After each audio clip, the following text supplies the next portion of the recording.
Pose 322. Study Session 9. Negritude and African Personality. Introduction. This lecture examines the concepts of negritude and African personality in African political thoughts by focusing on the writings of some of the major exponents of the concepts. Learning outcomes. At the end of this lecture, you should be able to highlight the origin and essence of negritude as one aspect of African political thought in this century, and lastly, discuss the background to the elements of negritude. Origin and meaning. Basically, negritude and African personality are two sides of the same coin. The two express an idea at the same time, outline a movement among black Africans and peoples of African descent. As ideas, the two express the reaction from the late 1940s of the African elite, especially those located in Europe, to what they perceived as their total immersion in European culture. Such an immersion, they feared, was fast making them to lose their African cultural roots and personality. The background to the cultural project of turning the African elite into a white man in black skin was provided by colonial rule, which had projected European culture and ways of life as being superior to African cultures and values. Among French-speaking Africans, this search and concern for their lost African roots became known as negritude, and among English-speaking Africans as the search for the African personality. As notions of the African self expressed in arts, music, literature, and political action, they were very popular from the post-World War II era, when Senghor and Césaire first coined the concept of negritude to express black anger and reaction to European cultural domination to the early 1960s. While French-speaking Africans tended to focus more on the cultural, mythical, and metaphysical dimensions, their Anglophone brethren have been known to focus more on the political, social, and economic implications of this search for a lost cultural identity.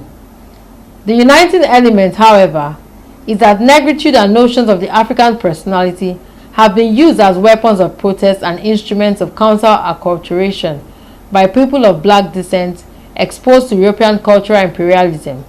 The concepts and the ideas expressed therein attempted to re-emphasize the superiority and specificity of black culture in the face of an European cultural onslaught, yet making them lose their Africanness. Thus, the concepts attempted to recapture the African past and present and to defend the long-held African traditions and culture. In essence, they expressed a form of protest and rebellion and at the same time attempted to show the uniqueness and richness of African culture itself. Against this background, let us now briefly look at the writings of Leopold Sédar Senghor, a leading exponent of negritude, Joseph Keith Sebo, a leading exponent of African personality, and K. A. Bossia. Leopold Sédar Senghor and negritude. Senghor described negritude as a reaction to French colonial policy in Africa and the experiences of black Africans living in France at the period.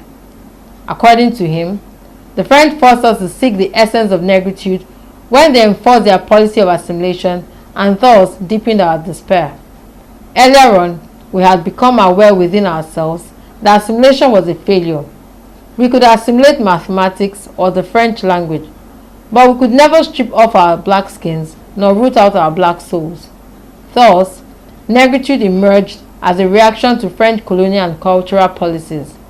For Senghor, however, negritude subsequently went beyond being a mere reaction to also attempt to subordinate and utilize European values in the service of African interest. According to him, negritude no longer expresses itself as opposition to European values, but as a complement to them. Henceforth, its militants will be concerned not to be assimilated, but to assimilate. They will use European values to arouse the slumbering values of negritude. For him, such a negritude is the whole complex of civilized values, cultural, economic, social, and political, which characterize the black peoples, or more precisely, the Negro African world. In his writings, however, emphasis is put on the use of myth, art forms, and the literary platform in the waging of the battle for the assertion of the Negro self in a world that has sought to deny this self. Joseph Key-Sebo. In his own analysis of the origin of the search for the African personality, Key-Sebo points to the same set of historical circumstances identified by Senghor as being responsible for negritude.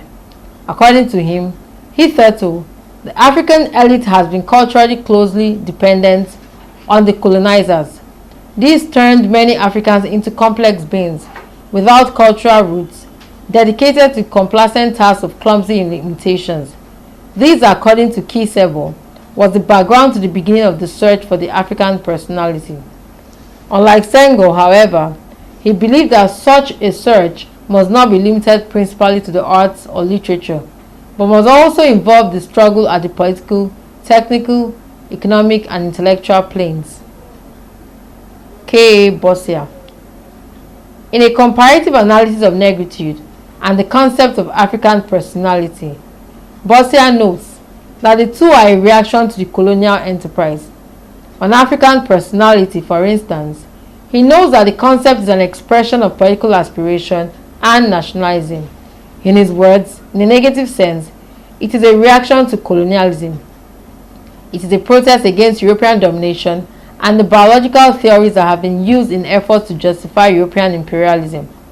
He also describes negritude as an attempt to vindicate the dignity of persons of African descent.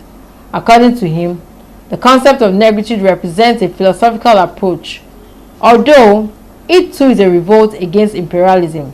In particular, it is a revolt against the French policy towards African cultures, a policy that has completely ignored them on assumption that because French culture represents a higher civilization, the best thing would be for France's African subjects to adopt the culture of their rulers. Against this background, it should be clear that the concepts negritude and African personality were largely a reaction to what was perceived by the African elites in the 1940s through the 1960s as an attempt to deny the African his personality. In an attempt to assert this uniqueness, the two concepts often ran into problems. For instance, not all Africans are black, and this raised the problem of definition. Moreover, the effort tended to lead to an over-romanticization of the African past and present. Thirdly, having asserted this uniqueness, there was very little left for negritude and African personality to do. They had ceased to attract wide following and had become ideas in the Museum of African Political Thoughts. Study session summary. The concept of negritude and African personality provided a platform from the late 1940s to the 1960s among French-speaking and English-speaking Africans respectively to fight what was considered as a cultural imperialism from the West, whose ultimate aim, apparently, was to rob Africans of their unique cultures and ways of life. End of study session 9. Thank you for listening.